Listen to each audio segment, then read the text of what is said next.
Batuhin mo raw ng tinapay.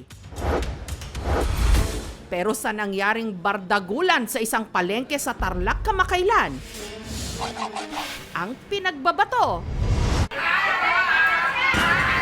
bangus!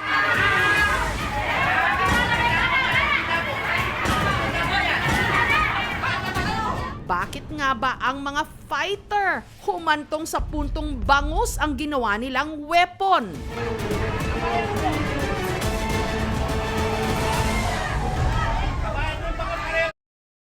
Oh, you should run actually. I don't think Mga marites, parang umulan daw ng isda sa isang palengke sa Tarlac dahil may dalawang tindera ng isda na nag-away. Mga mare, anyari? Kapag binato ka ng bato, batuhin mo raw ng tinapay.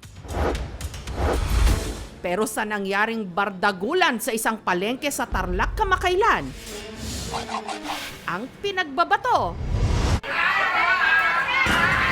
bangus!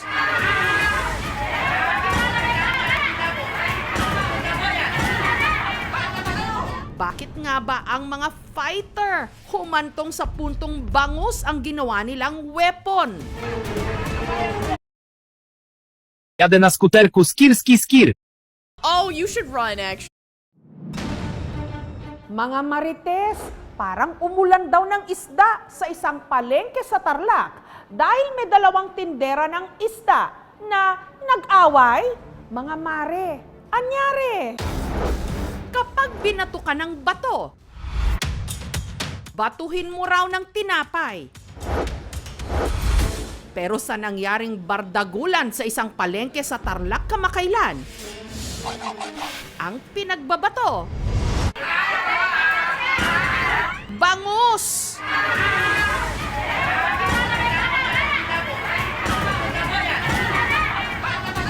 Bakit nga ba ang mga fighter humantong sa puntong bangus ang ginawa nilang weapon?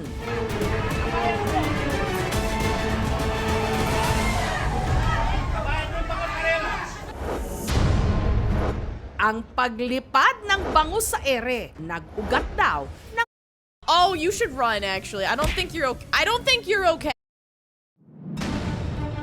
Mga marites, parang umulan daw ng isda sa isang palengke sa Tarlac dahil may dalawang tindera ng isda na nag-away. Mga mare, anyari?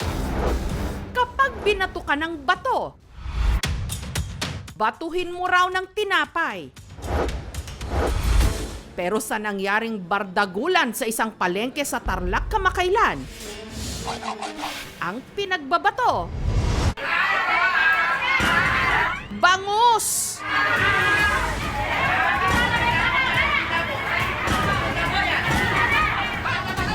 Bakit nga ba ang mga fighter humantong sa puntong bangus ang ginawa nilang weapon?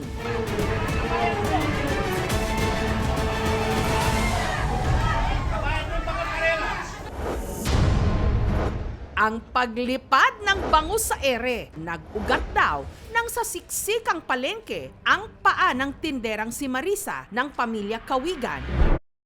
Oh, you should run actually. I don't think you're okay.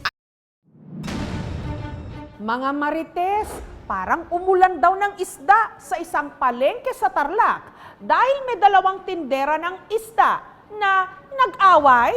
Mga mare, anyari? Kapag binato ka ng bato, batuhin mo raw ng tinapay. Pero sa nangyaring bardagulan sa isang palengke sa Tarlac kamakailan, ang pinagbabato, bangus! Mga marites, parang umulan daw ng isda sa isang palengke sa Tarlac dahil may dalawang tindera ng isda na nag-away. Mga mare, anyari? Kapag binato ka ng bato, batuhin mo raw ng tinapay. Pero sa nangyaring bardagulan sa isang palengke sa Tarlac kakailan, ang pinagbabato, bangus.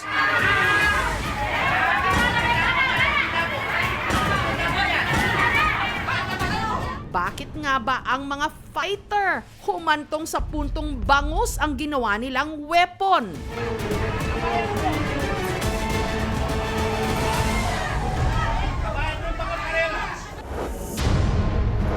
Ang paglipad ng bangus sa ere, nag-ugat daw nang sa siksikang palengke ang paa ng tinderang si Marisa ng pamilya Kawigan. Naapakan ng isa pang tindero ng isda, si Jonas Patawaran. Huwebes ng umaga. Parang sinadya yung botas niya. Ginanon sa paa ko. Ngayon, sinita ko siya. Huwag kang sobrang mayabang ka ako. Hindi man siya nag-sorry. Parang walang modo. Hindi sa sinasadya na mataplisan lang yung paa niya. May nakaharang po na paninda dito sa may gilid. Itataas ko yung paa ko na akala ko ano lang yung naanuan ko. Ngayon pala, paa niya lang pala. Galit na galit ako. Oh, you. Mga marites, parang umulan daw ng isda sa isang palengke sa Tarlac dahil may dalawang tindera ng isda na